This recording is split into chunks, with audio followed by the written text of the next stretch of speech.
Kitchen lab లోపల ఇంకొక వంటకమైంది బబ్బర అప్పాలు. బొబ్బర్లు అంటే తెలుసు కదా, ఇలా ఉంటాయి కదా మన పెసర్లు బొబ్బర్లు అని మన ఉంటాయి కదా మిలెట్స్, అవి అన్నమాట. అందులో బబ్బర అప్పాలు ఎలా చేయాలో తెలుసుకుందాం. అంగా వంగ కళింగ బంగాళ నేపాల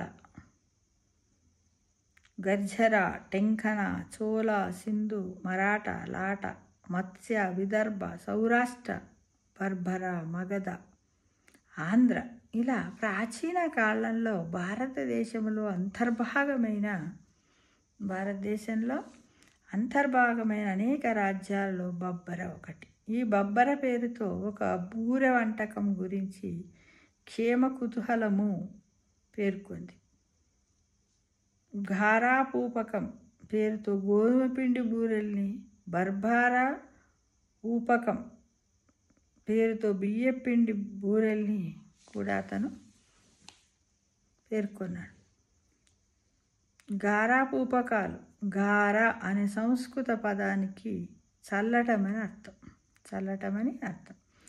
నేతిని చేతిలో పోయించుకొని అన్నం మీద చల్లి అప్పుడప్పుడు కలుపుకొని తినేవాళ్ళం చిన్నప్పుడు. అభిగారం అంటే ఇదే. అలా నెయ్యి కానీ పాలు కానీ చల్లుతూ గోధుమ పిండిని తడిపి ముద్దలా చేసి ఉండలు కట్టి ఒక్కో ఉండని బిల్లలుగా చేసి నేతిలో వేగించి పంచదార పాకం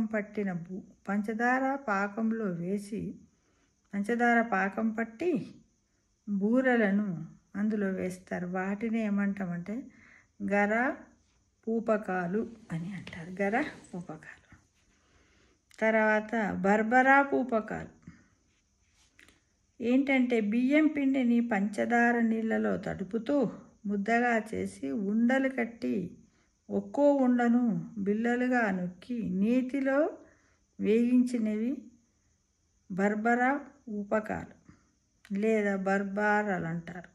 తెలుగులో అప్పచ్చి, మూలద్రావిడ భాషలో అప్పం, ఋగ్వేద కాలములో అపూపంగా ప్రసిద్ధి పొందిందని భాషావేత్తలు చెబుతూ ఉంటారు. అపూపం అంటే మన అప్పం లేదా అప్పచ్చే. ఒక విధంగా ఇవి అప్పటికప్పుడు అనుకొని చేసేయగల తీపి అప్పచ్చులే. మనం అనుకున్నాం అనుకోండి, వెంటనే ఇంత చేసేయచ్చు. బియ్యపిండి, చక్కెర, బెల్లంతో కలిపి. వీటి కోసం బియ్యాన్నో గోధుమల్లో నానబెట్టడము, మరకు తీసుకువెళ్ళి మరపట్టించడము లాంటి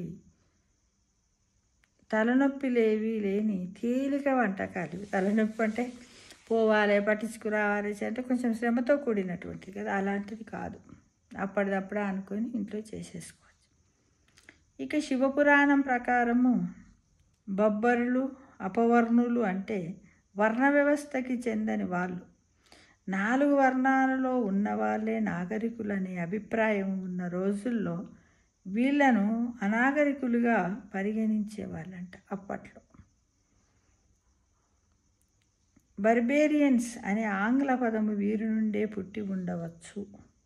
క్రీస్తు శకం 2వ శతాబ్దం నాటి టోలమీ పెరిప్లస్ ఆఫ్ ది ఎర్త్లో పేర్కొన్న దేశాల పట్టికలో ఆంధ్రతో పాటుగా బబ్బరిక కూడా ఉంది.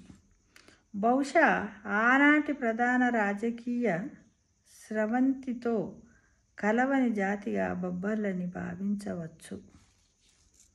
వారి వంటకం కాబట్టి దానిని వారి పేరుతో బబ్బరా అని పిలిచి ఉండవచ్చు అని అందరూ ఊహిస్తున్నారు.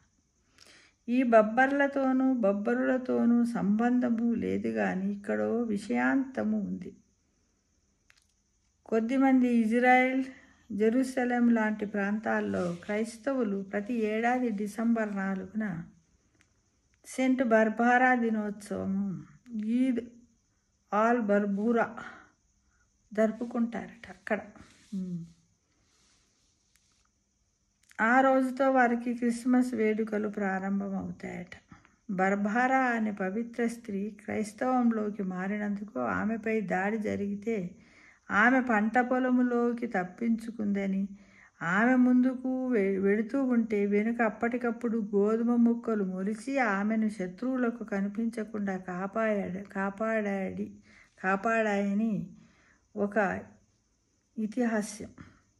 ఆమె పేరుతో సెంట్ బర్బారా ఉత్సవం రోజున బర్బారా అనే వంటకాన్ని వాళ్ళు పవిత్ర ఆహారంగా వండుకుంటారట.